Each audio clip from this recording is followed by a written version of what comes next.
তো কেমন আছো তোমরা সবাই? আশা করি ভালোই রয়েছো।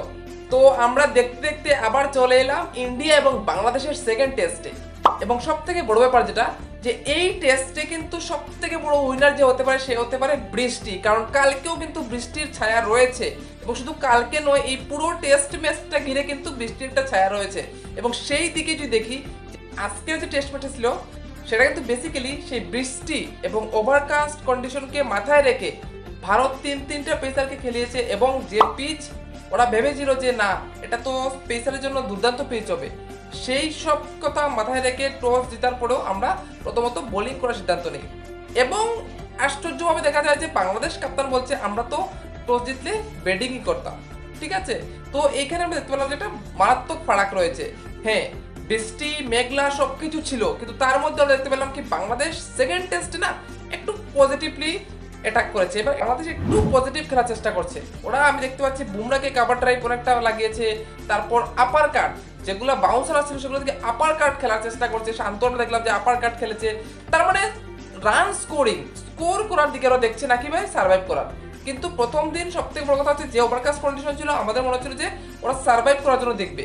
হ্যাঁ, আমরা দেখতে পেয়েছি আকাশদ্বীপের সেই দুর্দান্ত একটা ডেলিভারি, এবং আকাশদ্বীপ, রোহিত শর্মা এবং আমরা বলতে পারি ঋষভ পান্তের সবাই মিলে যে একটা ভাই ডিআরএস নিল, সেটা কিন্তু দুর্দান্ত ছিল। কারণ আম্পায়ার আউট দেয়নি, কেউ মনে করেনি এটা আউট হবে। বিশেষ করে রোহিত শর্মা আউট হওয়ার পরে যে রিয়েকশন ছিল সেটা ছিল কিন্তু দুর্দান্ত দুর্দান্ত।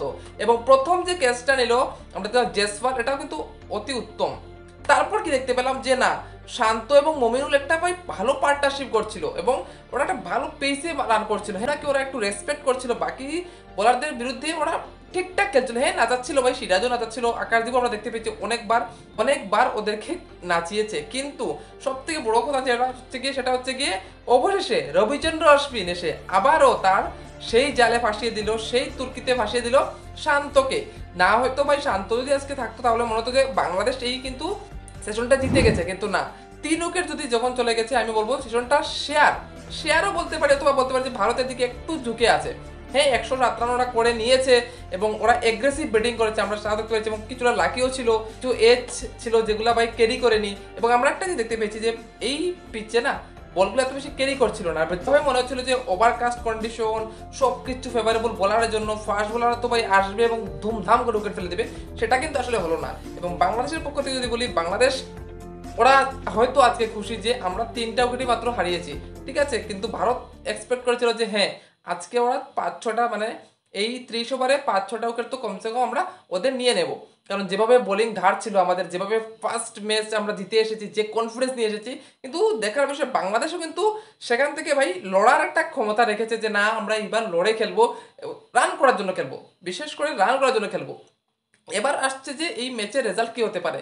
ম্যাচের রেজাল্ট কিন্তু ভাই ড্রর দিকে সম্ভাবনা বেশি, কারণ যদি 2 থেকে আড়াই দিন ম্যাচ না হয়, ভারতকে তো একটা ব্যাটিং করতে হবে, ভারতকে তো কিছু রান করতে হবে, ঠিক আছে, তারপর আবার না হয় আমরা ওদেরকে ব্যাটিং করাবো। ওরা কতক্ষণ ব্যাটিং করে, তো তার জন্য কমসে কম 2 থেকে আড়াই দিন তো প্রয়োজন। তো সেটা দেখার বিষয় হচ্ছে কতটুকু বৃষ্টি সময় দেয় এই টেস্টকে।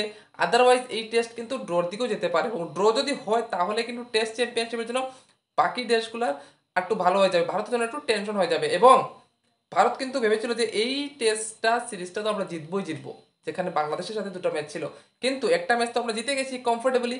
দ্বিতীয় ম্যাচটা কি হতে চলেছে সেটা হচ্ছে সময়ের অপেক্ষা, কিন্তু মনে হচ্ছে যদি পুরো ম্যাচ হয় তাহলে তো আমরা 100% জিতছি, এখানে কোনো শক ডাউট কিছুই নেই। কিন্তু যদি বৃষ্টি বাধা দেয় তাহলে এই ম্যাচটা ড্র হতে পারে। তোমাদের কি মতামত, কি এখান থেকে বাংলাদেশ কোনো চমক দেখাতে পারে? তোমাদের কি মতামত তোমরা কমেন্টে বলে দিও। ভিডিও ভালো লাগে ভিডিও লাইক করে দিও, চ্যানেলটা সাবস্ক্রাইব করে বেল আইকন দাবিয়ে দিও। তাহলে দেখা হচ্ছে একটা ভিডিও কালকে। ভালো থাকো, সুস্থ থাকো, বাই বাই।